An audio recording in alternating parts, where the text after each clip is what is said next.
Tonight on That Issue, we don't have an issue to talk about, just a very interesting person to talk with.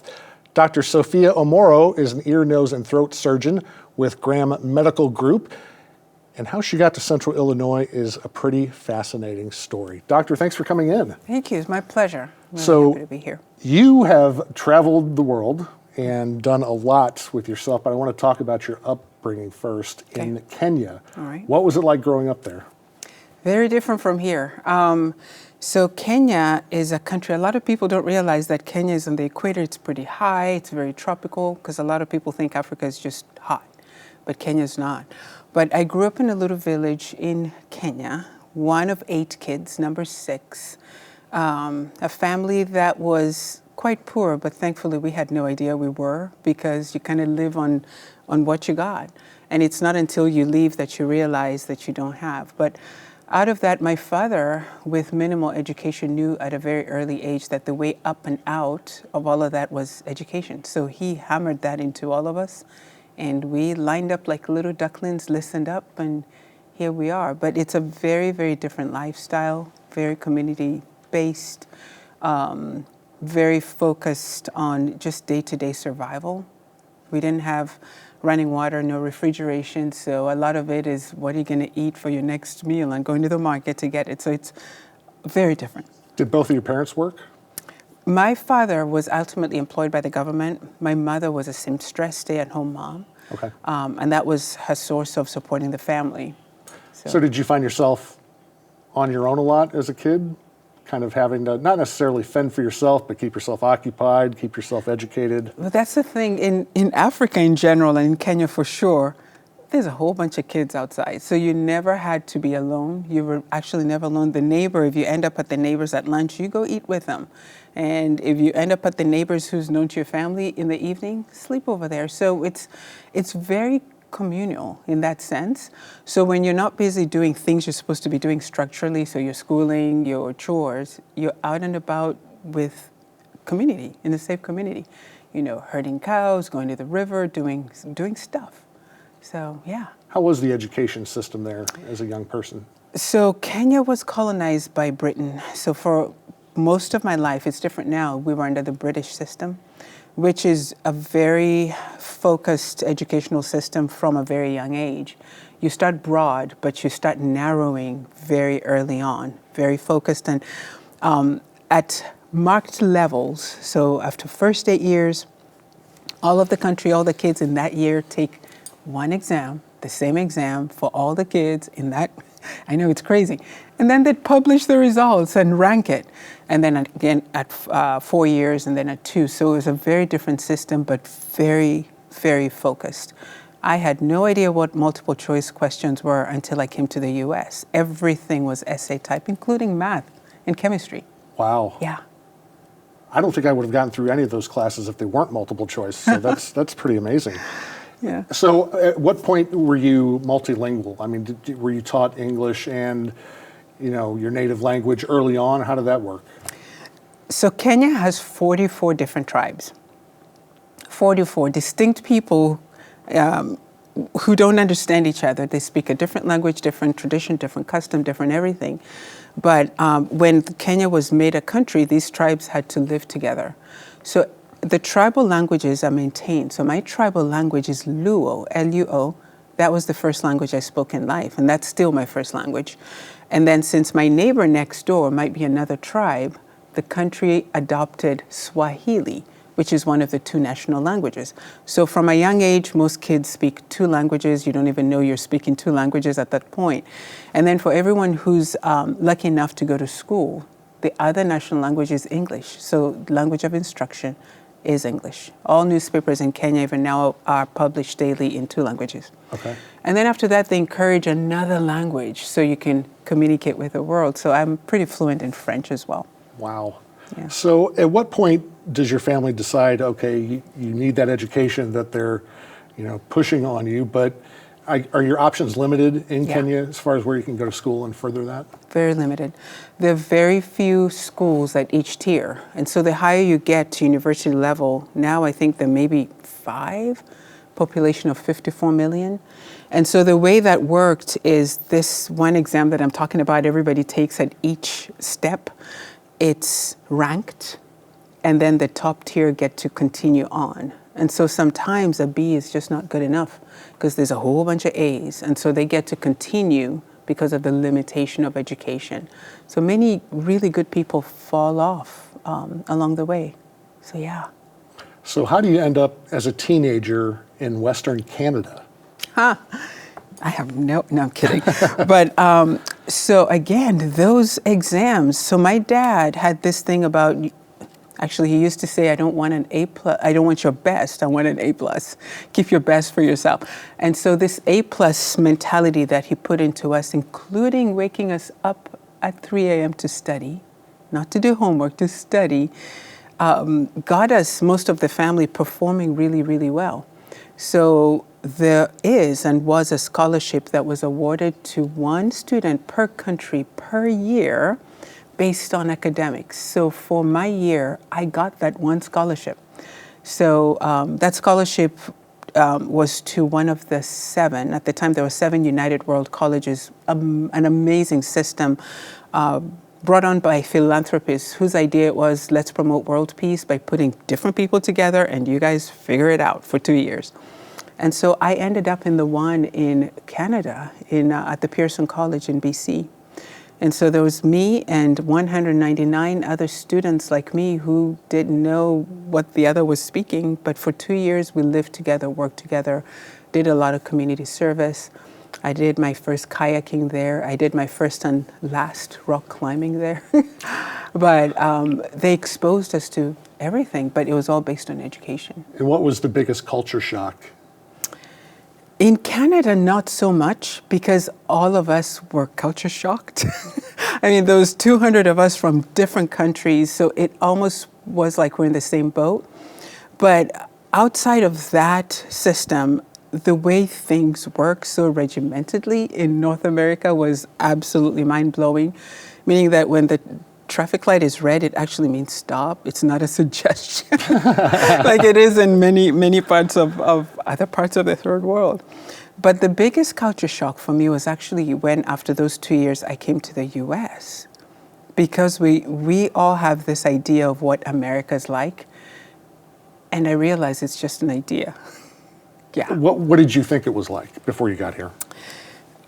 All just ferries and beautiful fields, and everybody gets together and gets along, and the neighbors know each other. And so it's just very different. People work very, very hard, and I've been in America for a long time. It's all, the mentality of life is a little different, not so loose. It's, yeah. Life goes by very quickly in the US. Sure. Yeah. So when you make the move from Canada to the US, where did you go?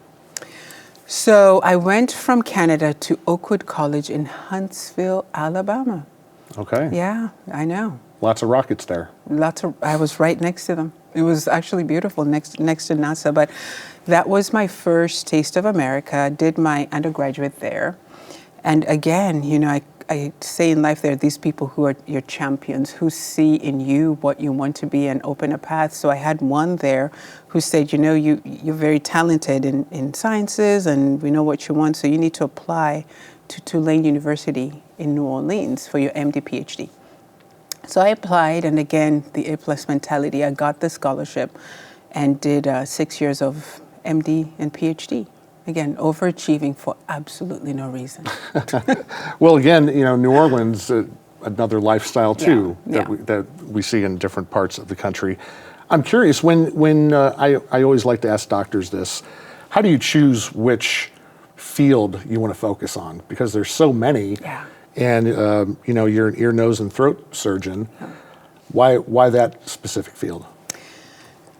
For me, and I hope for everybody else, being a physician is a calling. It's not a job. And when I talk of callings, I think when you hear that called voice, it should come with something. I'm like, whoever's calling me, you need to give me some talent here. And so I've always loved to use my hands. Even in the village, I was the kid fixing a chicken's leg. You know, we rarely ate our chickens because they're prized possession, but on the rare occasion when you know, a guest came and mom says, go get a chicken. There was this one chicken where the kids were off to get the chicken. The poor chicken's leg was broken. I'm like, Mom, we can't eat that. And mom's like, what are you going to do with it? I'm like, I'm going to fix it. So I did. Took a little splint, banana leafed it, and it walked. But that had always been me, not knowing that I was pre-programmed for surgery. So fast forward, how I picked what I was going to be. So I knew I was going to be a doctor again at age 12 in that village because I noticed that we had no other options for any medical care, and kids were dying from very simple things. And I was like, I'm going to change that. So come to medical school, we are all exposed to a whole bunch of different specialties. You love some, you hate some. One of the things, other than knowing I needed to be a surgeon because I need to do medicine where I can use my hands, I hang out with some of the happiest people, ENTs. They're surgeons, but they're kind of happy surgeons, I think because of the work-life balance, the balance between treating people both with surgery and medications, treating kids all the way to adults. So it's very varied. And then the head and neck area was very intriguing to me. It's the smallest part of proportion, but the most dense with structures. So again, the overachiever in me, I was like, I'm going to know all of that. So that's great. Yeah. So tell us about your journey after Tulane. Let's go from Tulane until you land in Galesburg. Where all did you live and what did you do? I know, that's crazy. So Tulane finished my education, let's say that. Then after that, we have to do residency. Residency is where now you pick what you're going to be and you go train in that. Mine started in Seattle at the University of Washington. It was a 6-year program, very intense. 4 years into it, Katrina happens in New Orleans and everybody leaves, as they should have. And I remember that phone call. My department chair back at Tulane calls and says, hey, and these were his words, Dr. Amity. He says, do you want to come back home? And I said, sure. And I said, but you guys just had a hurricane. He says, I know. But they needed to get 2 residents per graduating class to keep the program open because everybody else had left and they'd been traumatized, and thankfully other programs had absorbed them. So in order to keep that training program open, they needed 2, and I was one of the crazy people to go back, no regrets. So I transferred and finished my training at Tulane. From there, I was offered a job locally, worked there for 8 years. It was a beautiful job, very busy, but like most physicians, that's when my burnout came. And I was tired, yeah.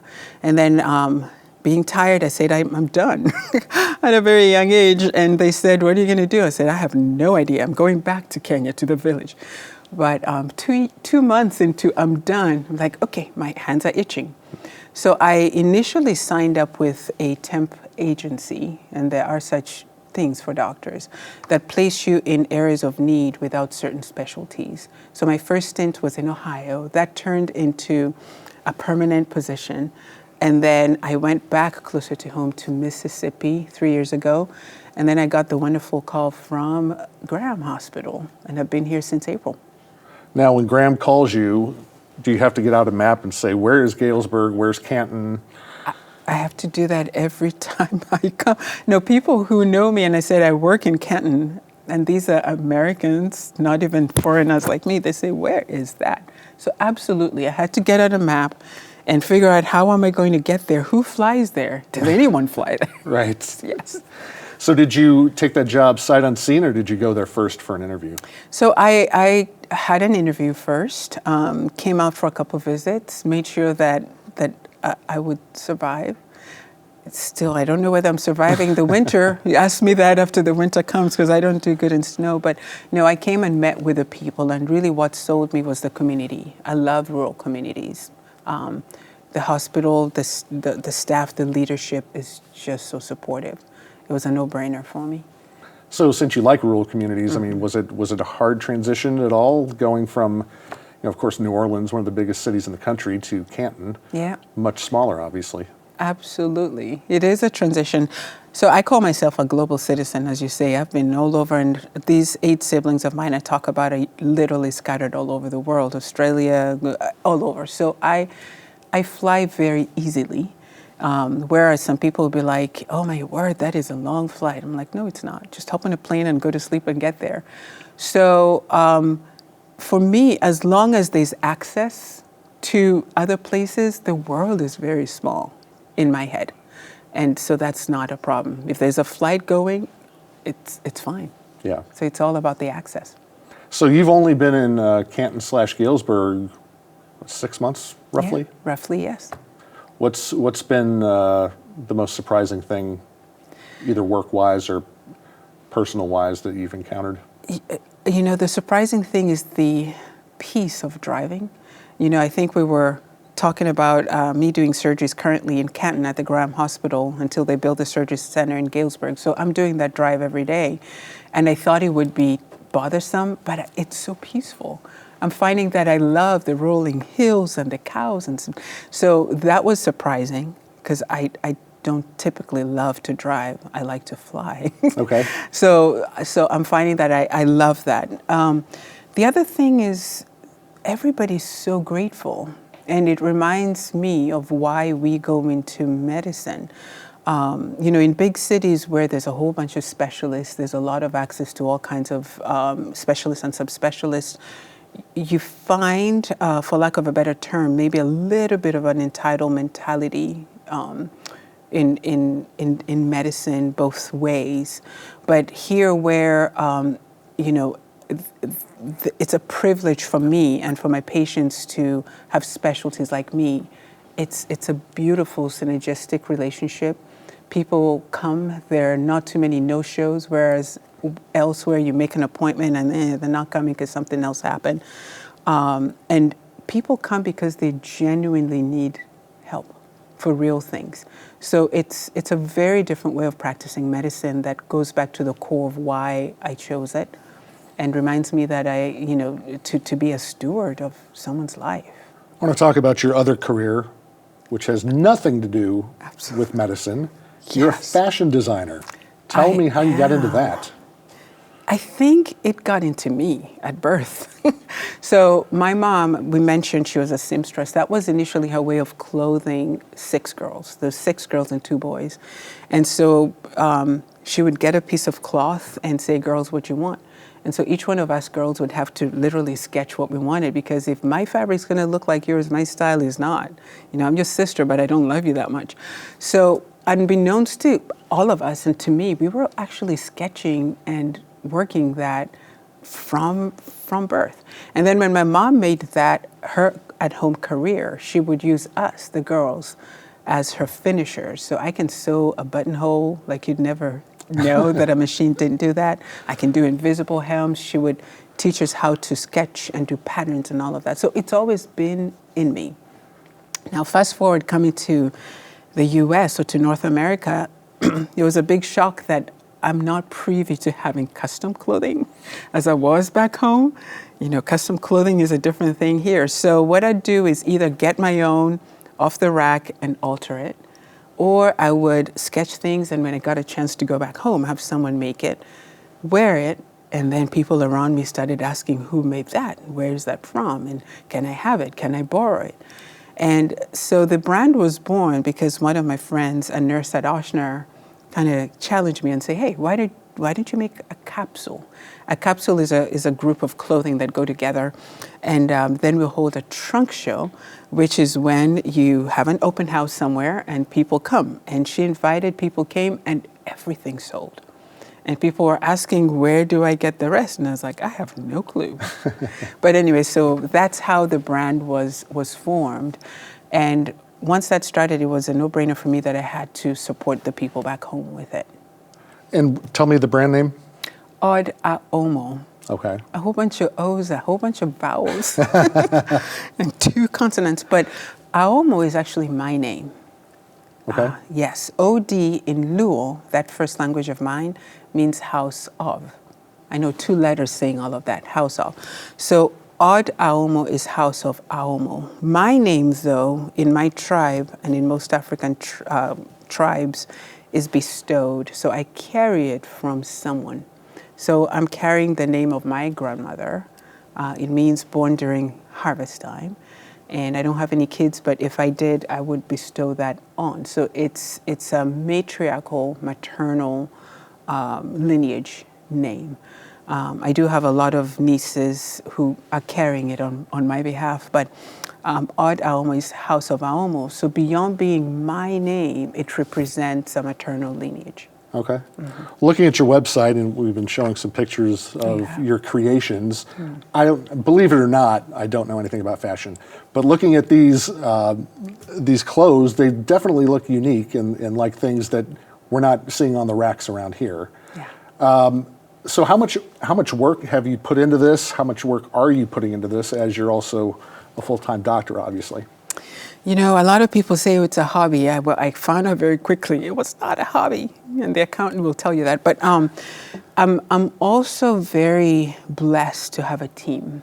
And very early on, I knew that that was the only way to do this. If I could be good 100% of the time in every space that I am. So I have a creative director who's actually from New Orleans, Quentin Alexander. He also runs the brand. He's the brand director. And I forced him to start traveling and see the world as small. So he's back and forth between here and Kenya, excuse me, multiple times. He also does the content, the website, the fashion shows, the everything. So it's made my job, the fun part, sketch. So I simply do the sketches, I do the designs, we come up with the collection concept. He digitizes everything. We're making our own fabrics now in India. And then I do the quality check. So once I do the sketch, I make sure that it is what conceptually I wanted. Then we grade it. So that part, when it's all done and it's production and it comes back, it's out of my hands. So that allows me time to be who I need to be. Is this one of your creations, what you're wearing? This one is not. Okay. I should have brought one of my creations, but no, this one is not. But we'll be showing a whole bunch on Thursday. Oh, yeah? In Galesburg. Oh, very nice, very Yes. nice. Before we go, I have to ask you about your Blooming Lily Foundation. Tell us what that's all about. All right. So that one's touches my heart in a very different way. So Blooming Lily Foundation is a 501c3 foundation that I started in 2014. I always knew, and in 2014 it came very clear as to which direction, but I always knew that I wanted to shine a light to girls or people like me who come from a tiny little village who want to be something big and you have no clue how. Because a lot of people see me and they think, oh, there's something special about me. And I say, heck no, there's absolutely nothing special about me. I was just blessed with knowing my calling at a very young age and a father who said, this is the path, the first step is education and follow it. And so following that path got me to where I am. And so Blooming Lily Foundation does exactly that. So we take 25 girls at a time each year. So far we've done 305 to a 4-day all-paid retreat during which we tell them, number one, you have a purpose, you can choose it or leave it or not have it, but if you choose it, let's map out your path towards it. And then we do what's called remove the first obstacle for them in their path. We let them tell us what that is.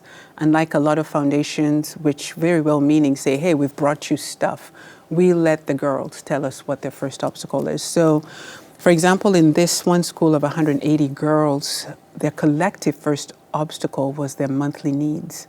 And so we said, fine, we'll supply that for you so you can stay in school.